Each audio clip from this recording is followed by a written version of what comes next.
Hi friends, welcome to PMA Kannada YouTube channel. ನಾನು ಶಿವರಾಜ್. ಇವತ್ತಿನ ಒಂದು ವಿಡಿಯೋದಲ್ಲಿ ನಾನು ನಿಮಗೆ ಅಂಗನವಾಡಿ ಕಾರ್ಯಕರ್ತರು ಅಂದರೆ ಅಂಗನವಾಡಿ ಮೇಲ್ವಿಚಾರಕರು ಯಾರಿರ್ತಾರೆ ಅಂಥವ್ರಿಗೆ ಒಂದು ಸ್ಮಾರ್ಟ್ ಫೋನ್ಗಳು 5 ಉಚಿತವಾಗಿ ನಿಮಗೆ ಸಿಗ್ತಾ ಇರುವಂಥದ್ದು. ಈ ಒಂದು ಉಚಿತ ಸ್ಮಾರ್ಟ್ ಫೋನು ಯಾರು ಕೊಡ್ತಿದ್ದಾರೆ ಮತ್ತು ಯಾವಾಗ ಕೊಡ್ತಿದ್ದಾರೆ ಅನ್ನುವಂಥ ಸಂಪೂರ್ಣ ಮಾಹಿತಿನ ನಾನು ನಿಮಗೆ ಇವತ್ತಿನ ವಿಡಿಯೋದಲ್ಲಿ ತಿಳಿಸ್ಕೊಡ್ತಾ ಹೋಗ್ತೀನಿ.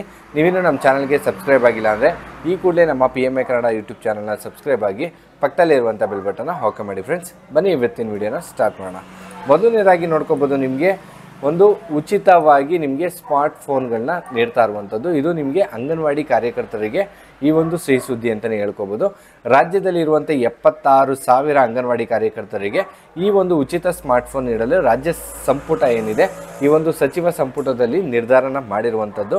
ಇದು ಬಂದು ನಿಮಗೆ ಮುಖ್ಯಮಂತ್ರಿ ಸಿದ್ದರಾಮಯ್ಯ ಅವರ ಒಂದು ಅಧ್ಯಕ್ಷತೆಯಲ್ಲಿ ನಡೆದಂಥ ಒಂದು ಸಚಿವ ಸಂಪುಟ ಸಭೆ ಆಗಿರುತ್ತೆ. ಇದರಲ್ಲಿ ನಿಮಗೆ ಸಮಗ್ರ ಶಿಶು ಅಭಿವೃದ್ಧಿ ಯೋಜನೆ ಅಂತ ಒಂದು ಯೋಜನೆಯಲ್ಲಿ ನಿಮಗೆ ಅಂಗನವಾಡಿ ಕಾರ್ಯಕರ್ತರು ಯಾರಿದ್ದಾರೆ ಅಂಥವ್ರಿಗೆ ಉಚಿತವಾಗಿ ಸ್ಮಾರ್ಟ್ ಫೋನ್ನ ನೀಡಲು ನಿರ್ಧಾರನ ಮಾಡಿರುವಂಥದ್ದು.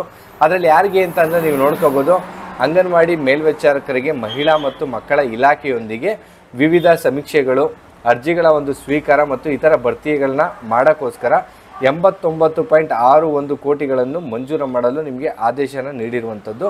ಟೋಟಲ್ ಆಗಿ ನಿಮಗೆ 75,938 ಸ್ಮಾರ್ಟ್ ಫೋನ್ಗಳನ್ನ ಖರೀದಿ ಮಾಡೋದಕ್ಕೆ ಒಂದು ರಾಜ್ಯ ಸಚಿವ ಸಂಪುಟ ಏನಿದೆ ಇದು ನಿಮಗೆ ಒಂದು ತೀರ್ಮಾನನ ತಗೊಂಡಿರುವಂಥದ್ದು. ಇದಕ್ಕೆ ನಿಮಗೆ ಪ್ರತಿಯೊಂದು ಸ್ಮಾರ್ಟ್ ಫೋನ್ ಏನಿದೆ ಈ ಒಂದು ಸ್ಮಾರ್ಟ್ ಫೋನ್ಗೆ ನಿಮಗೆ 11,800 ರೂಪಾಯಿಗಳು ಒಂದು ಖರೀದಿಗೆ ಒಂದು ವೆಚ್ಚ ಆಗ್ತಾ ಇರುವಂಥದ್ದು. ಇದನ್ನು ಒಂದು ಕಾನೂನು ಮತ್ತು ಸಂಸದೀಯ ವ್ಯವಹಾರಗಳ ಸಚಿವರಾದಂಥ HK ಪಾಟೀಲ್ ರವರು ಈ ಒಂದು ಸಂಪುಟ ಸಭೆಯ ಒಂದು ನಿರ್ಣಯನ ತಿಳಿಸಿದ್ದಾರೆ. ಸೊ ಈ ಒಂದು ವಿಡಿಯೋ ನಿಮಗೆ ಇಷ್ಟ ಆಗಿತ್ತು ಅನ್ಕೋತೀನಿ. ಇಷ್ಟ ಆಗಿದ್ದರೆ ಒಂದು ಲೈಕ್ ಮಾಡಿ, ಶೇರ್ ಮಾಡಿ, ಸಬ್ಸ್ಕ್ರೈಬ್ ಮಾಡಿ. ಫ್ರೆಂಡ್ಸ್, ಇದೇ ರೀತಿ ಹೆಚ್ಚಿನ ಮಾಹಿತಿಗಳು ನಮ್ಮ PMA ಕನ್ನಡ ಯೂಟ್ಯೂಬ್ ಚಾನಲ್ ಮೂಲಕ ನಿಮಗೆ ಸಿಗ್ತಾ ಇರುತ್ತೆ. ವಿಡಿಯೋ ನೋಡೋದಕ್ಕೆ ಧನ್ಯವಾದ. Thank you so much.